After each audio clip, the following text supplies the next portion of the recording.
Imagine a land where darkness reigns and fear lurks in every corner, a kingdom ruled by a tyrant whose heart is as cold as the iron fist with which he governs. This is the story of King Kamsa, a cruel ruler of Mathura, whose obsession with power and control would lead him to commit unspeakable acts. But one fateful day, everything changed with the chilling words of a prophecy that echoed through the halls of his palace. O Kamsa, the eighth child born to your sister Devaki will be your destroyer. Fear gripped his heart, and the tyrant would stop at nothing to prevent the prophecy from coming true. What followed was a tale of divine justice, miraculous escapes, and a hero born not of this world. This is the story of Krishna, an incarnation of the mighty Lord Vishnu, who would rise from the shadows to confront Kamsa, bringing an end to his reign of terror. Get ready for a journey filled with divine miracles, epic battles, and the triumph of good over evil. Let's dive into a story that is as old as time, yet as timeless as the victory of righteousness itself. Krishna's defeat of King Kamsa, the story of divine justice. The story of Krishna's victory over his maternal uncle, the tyrannical King Kamsa, is one of the most significant narratives in Hindu mythology, particularly in the Bhagavata Purana. This tale combines elements of divine intervention, prophecy, and the triumph of good over evil. Let me share this rich story with you in its full narrative arc. The prophecy and Kamsa's fear. Long ago in the kingdom of Mathura, King Kamsa, son of King Ugrasena, grew increasingly power-hungry and violent. Through deception and force, he overthrew his own father and imprisoned him, declaring himself the king of Mathura.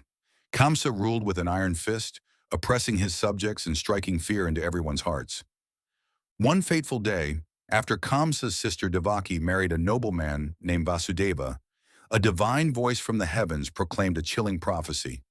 O Kamsa, the eighth child born to your sister Devaki will be your destroyer. This celestial announcement occurred during the wedding celebrations, turning joy into terror. Consumed by fear and determined to prevent his own death, Kamsa immediately imprisoned both Devaki and Vasudeva. His plan was brutal but simple. He would kill each child born to Devaki before any could fulfill the prophecy. The birth of Krishna. True to his word, Kamsa murdered 6 children born to Devaki.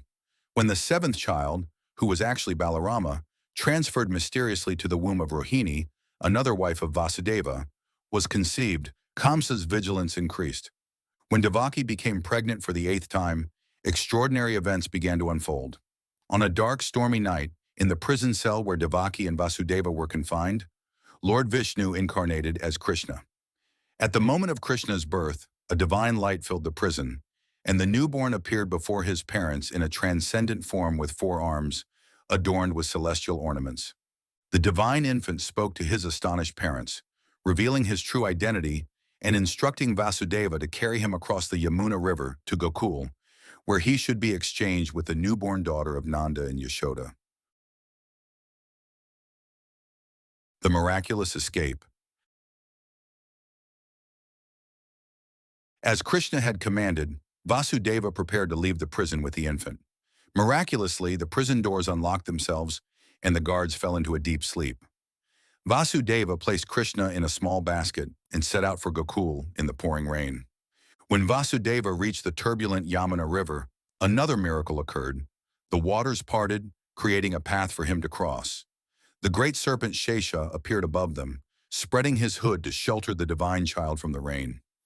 Reaching Gokul, Vasudeva found Nanda and Yashoda's home. As prophesied, Yashoda had just given birth to a daughter. While everyone slept, Vasudeva exchanged the babies, taking the girl child back to the prison in Mathura. Krishna's early years.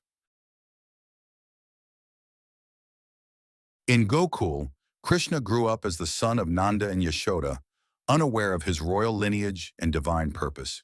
He was a mischievous child, stealing butter, playing pranks, and charming everyone with his flute. But even in childhood, Krishna demonstrated extraordinary powers. Meanwhile, in Mathura, Kamsa discovered that the eighth child of Devaki was actually a girl. Enraged by the deception, he attempted to kill the infant by smashing her against a stone. But the child slipped from his grasp, transformed into the goddess Durga, and announced that Krishna, who would destroy him, was already born and growing up elsewhere. Kamsa's evil plans. Terrorized by this revelation, Kamsa sent numerous demons to find and kill Krishna. First came Putana, a demoness who took the form of a beautiful woman and tried to poison Krishna with her breast milk. The infant Krishna, however, not only survived but sucked the life out of her, revealing her true demonic form. Over the years, Kamsa sent other demons, Trinavarta, Agasura, Bakasura, and others, all of whom were defeated by the young Krishna. Each victory increased Kamsa's fear and desperation. The invitation to Mathura. As Krishna and Balarama grew into young men, Kamsa devised a new plan. He organized a grand wrestling tournament in Mathura and sent his minister Akrura to invite Krishna and Balarama, planning to have them killed either by his mighty wrestlers or by a ferocious elephant named Kuvalayapita. Akrura, who was secretly a devotee of Vishnu, revealed Kamsa's plot to Krishna, but was assured by the divine youth that this was all part of a greater plan. Krishna informed Akrura that he knew of his true identity and purpose, to end Kamsa's tyranny. The journey to Mathura. Krishna and Balarama bid farewell to their foster parents and the people of Gokul, promising to return after the tournament. Their journey to Mathura was filled with emotional farewells from the gopis, cowherd girls, especially Radha, who shared a special bond with Krishna.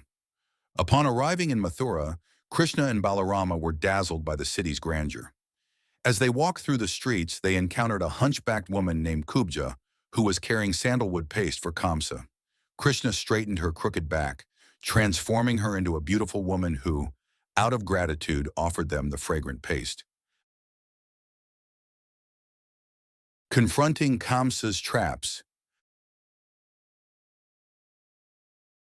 At the entrance to the wrestling arena, Krishna and Balarama encountered the mighty elephant Kuvalayapita, trained to kill them. Krishna fearlessly approached the elephant, and after a brief struggle, slew it by tearing out its tusks and using them as weapons. Entering the arena, Krishna and Balarama faced Kamsa's champion wrestlers, Chanura and Mushtaka. Despite their youth, Krishna and Balarama displayed extraordinary strength and skill. Krishna defeated Chanura by lifting him high above his head and throwing him down with such force that he died instantly. Similarly, Balarama dispatched Mushtaka with ease. The fall of Kamsa. Witnessing these defeats, Kamsa was filled with rage and fear. He ordered his guards to arrest Krishna and Balarama, to expel all their supporters from the kingdom, and to imprison Nanda and Vasudeva. Before the guards could act, Krishna leaped into the royal box where Kamsa sat. The tyrant, seeing his prophesied destroyer approaching, drew his sword in a desperate attempt to save himself. But Krishna overpowered him easily, knocking the crown from his head. With divine justice guiding his actions, Krishna dragged Kamsa by his hair across the arena, symbolically mirroring how Kamsa had once dragged his sister Devaki. With a final powerful blow, Krishna killed Kamsa, fulfilling the prophecy that had set these events in motion years ago. Restoration of Dharma. After Kamsa's death, Krishna freed his maternal grandfather, King Ugrasena, and reinstated him as the rightful ruler of Mathura. He also freed his parents, Devaki and Vasudeva, from imprisonment and reunited with them for the first time since his birth. The people of Mathura rejoiced at the end of Kamsa's tyranny, and Krishna was hailed as their savior. The defeat of Kamsa marked not just the end of a despot, but the beginning of Krishna's mission to restore Dharma, righteousness, in the world. Krishna's victory over Kamsa is understood in Hindu philosophy as more than just a battle between individuals. It represents the eternal struggle between good and evil, between Dharma and Adharma. Krishna, as an avatar of Vishnu, descended to Earth specifically to vanquish forces that threaten cosmic order. This story teaches that even the most powerful evil cannot stand against divine justice, and that Dharma, though it may be temporarily suppressed, will ultimately prevail. If you enjoyed this story, don't forget to like, share, and subscribe for more such inspiring tales. See you in the next video.